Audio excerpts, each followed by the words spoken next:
Hi there, how are you doing today?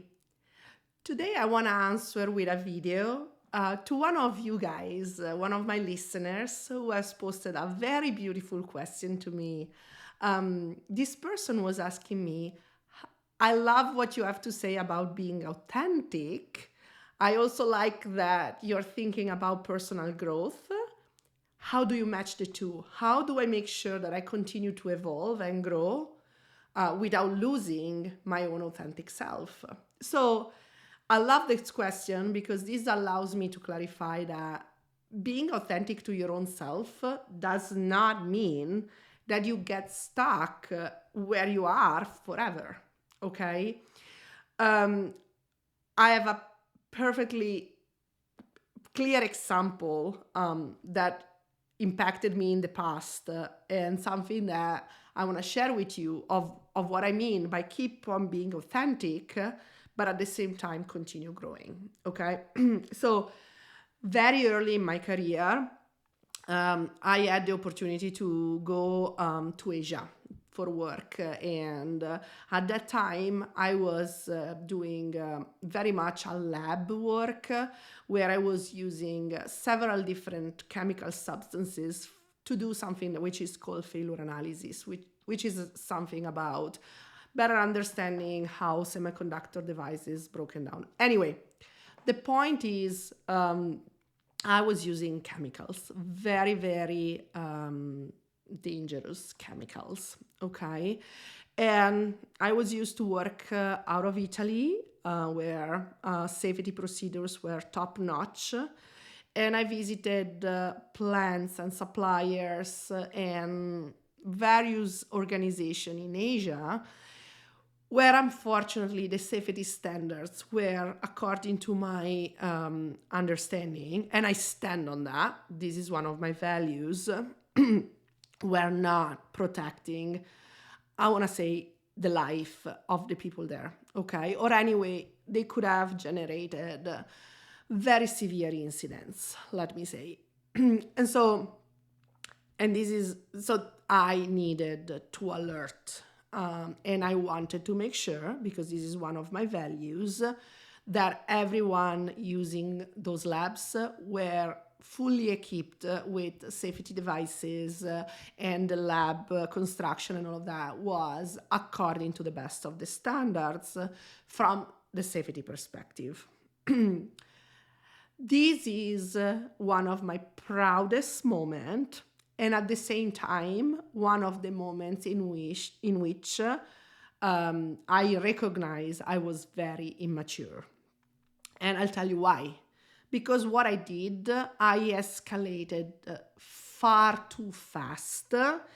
And honestly speaking, I kind of threw some people under the bus in doing that. So, while for me it was absolutely important to be the voice for people that honestly didn't have a voice, and making sure that they were given the best possible equipments for their own safety, 1,000,000%. You can count on me. I have been in that situation actually later, also in my career, and that has not changed a bit. This is something I care, is one of my values. I do not care if my career gets impacted negatively. I prefer to have a career negative impact. At least I know in which type of organization I work.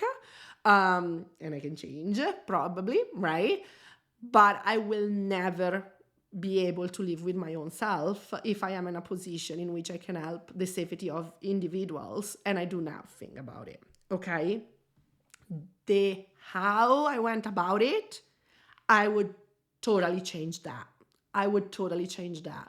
I would make sure that I give good willing people an opportunity to react to my findings. In that case, there were a lot of people that could have had even more power than I had at that time to solve the situation.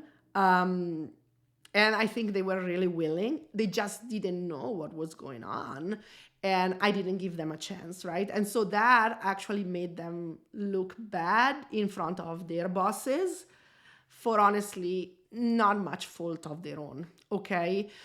And so there is a middle ground solution here. I would have definitely escalated if those people were not reacting fast enough to the situation, right? But I also feel deeply that I should have given them a better chance to react without, as I say, throwing them under the bus.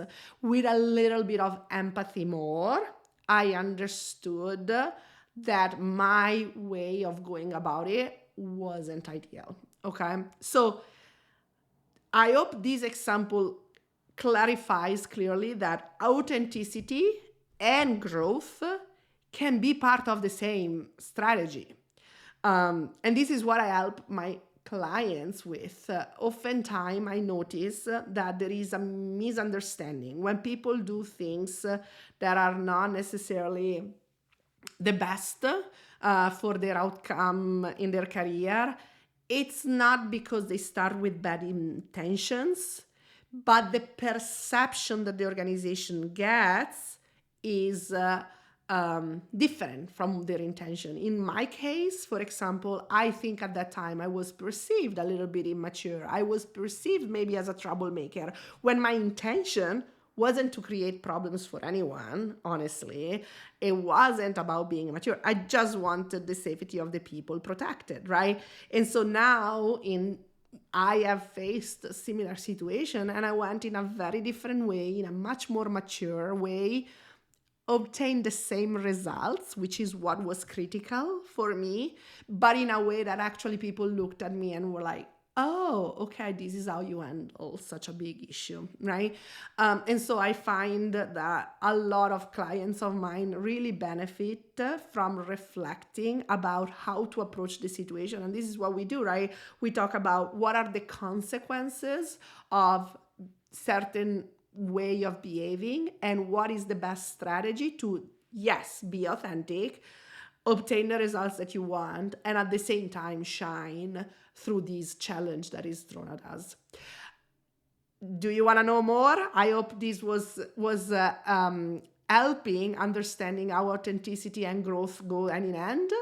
If you have something that is bothering you and you want to brainstorm about how to deal with a certain situation, reach me out at simona@coachingwithsimona.com.